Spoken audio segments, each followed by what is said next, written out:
Hi, I'm Vanessa and I love bad Star Trek. I will be the memory that makes you cringe just as you're about to fall asleep. That is season 2 of Star Trek's Next Generation. Today I'll be talking to you about an episode called Shades of Grey.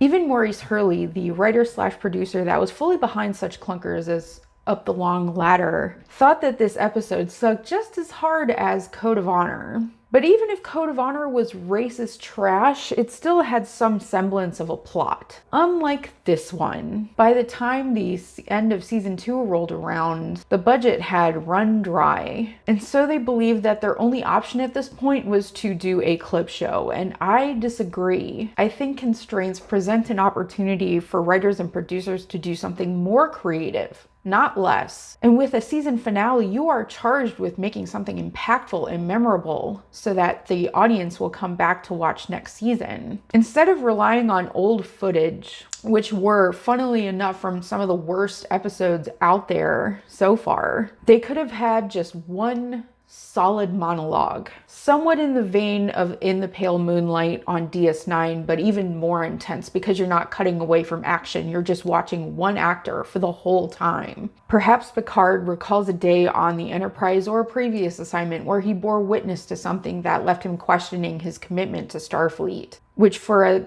guy as by the book as Picard would be a shock. Picard could mine his psyche for the pain he finds difficult to even speak about aloud, since he's a guy that keeps his true feelings hidden even from himself. This could serve to give more of a build-up leading to him being assimilated by the Borg.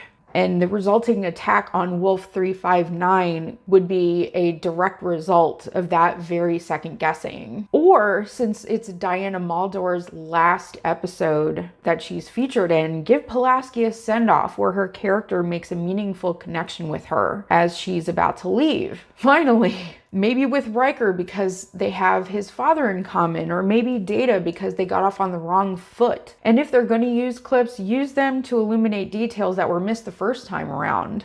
Tell a new story. Something. Anything except what we got, which is a pile of nothing, which has a surprising amount of original footage in it for a clip show, which looked like a huge waste of money. After watching episodes that take their entire runtime to endorse one kind of abuse or another, be it misogyny or racism, this episode doesn't put me off as much as the others. At first, I even had some mixed feelings about whether to include it, and those conflicting feelings begin with the fact that the episode starts on a set with running water that they keep standing in, even though there's dry land like 6 inches away. I'm like, hey, that's a cost you don't need. But Riker's been hit hard by something with a mysterious stinger while surveying an uncharted planet. And he and Geordi can't determine whether it was animal or a plant that did it. And they beam Riker to sickbay as his leg goes dead.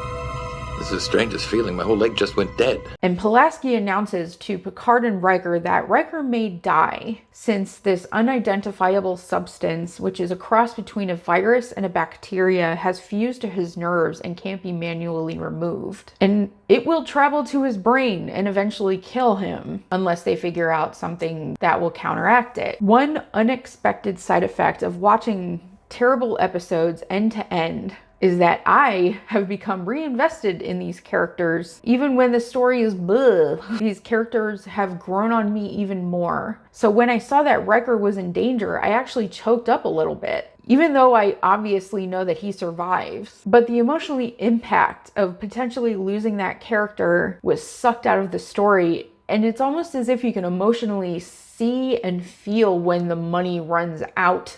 They blew it all in the beginning for nothing. Picard and Pulaski determined that the only way that they're going to help Riker is to collect a sample of whatever it is that stung Riker. Geordi and Data beamed down, but I'm wondering why Geordi was beamed up at all. He was down where the plant or animal was, and he has a tricorder and he has his visor, so he could have started the search long ago. Why did we need an argument between Geordi and Data about who should beam down there and have both of them find the thing together? We finally learn 9 minutes in that the thing that took Riker out was a carnivorous vine, with these purple teeth, followed by a dialogue with Picard and Riker that goes something like, well, sucks to be you, bro. Soup, sorry, you're gonna die and stuff. Riker's like, yeah, dying kind of sucks. We're explorers and stuff. Live by the telescope, die by the telescope, dude. Yeah, I guess it would be irrational to get angry at a plant.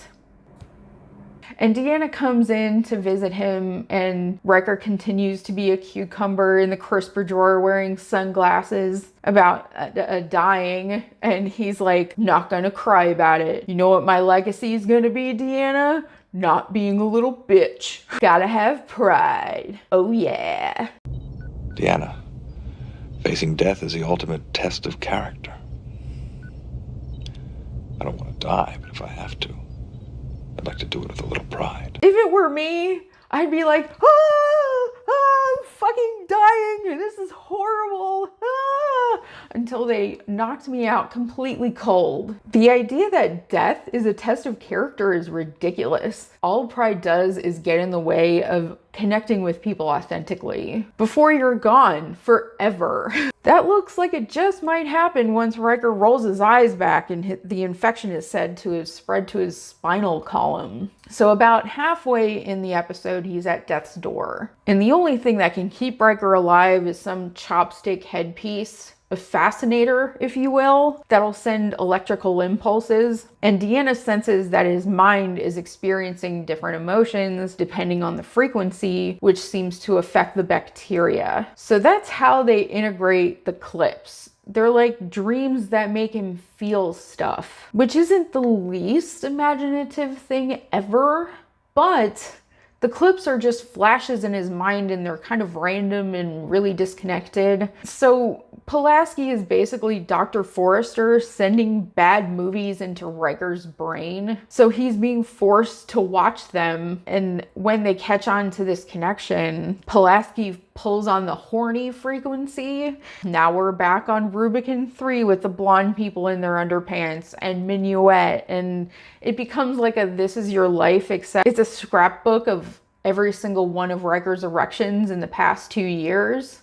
Unfortunately, turning his brain onto the spice channel made the infection worse. So the rest of the episode basically makes Pulaski a wedding DJ that can't quite figure out what song people want to hear. She goes from Casey and the Sunshine Band to Smash Mouth to Anya to two guys playing bass singing about baseballs, baseballs, baseballs in your face, to sea shanties, because it's clear that one of the frequencies is going to eventually kill the bacteria. After altering the frequencies in his head, randomly strings together other clips that have similar emotional themes, and all of them seem to pick from the worst of everything. Seriously, it's almost as if they somehow managed to watch my series and make this clip show out of spite, directed right at me. We got Tasha Yar dying in Skin of Evil, the kid turning into a light in The Child, roundhousing that guy in Conspiracy. But it's not sad feels that kills the bugs, it's mad and afraid. So they're like, make him feel it harder. So they show when he got stunned in Symbiosis with a static electricity, or laser whipped by the Ferengi, or swallowed in the pit in Skin of Evil. And they sort of work out that this is sort of working, but not quite. And they're like, make him feel it harder. And they cycle quickly through more random clips. Harder, more random clips, and it just keeps going like this until he's cured. And it's kind of funny to me how placid he is for someone that dreamt of PTSD flashbacks of horrible, distressing things like ships and heads exploding. The lack of funds could have been handled in so many different ways, but a Rite Aid version of the Clockwork Orange wasn't it. With the jungle set and the displays in sickbay, it's clear that they spent some amount of money on this. They had a finale where they made Riker watch the worst parts of a B movie against his will in order to save his life. There's some things in my past that might make me cringe. Like the other night, my upstairs neighbors and I met for the first time, and we were so unacclimated to socializing in an unscheduled and maskless way that we didn't even know what to say, never mind where to stand. I was literally holding a conversation with someone as their back was turned. Or that time I found someone's UTI medication and mistook it for M&Ms, and it stained my entire face yellow, and this was in the 3rd grade, so I had to go to school like that. And I told my classmates that I had a paint-related incident, as if that was somehow less embarrassing than the truth. Like, paint washes off.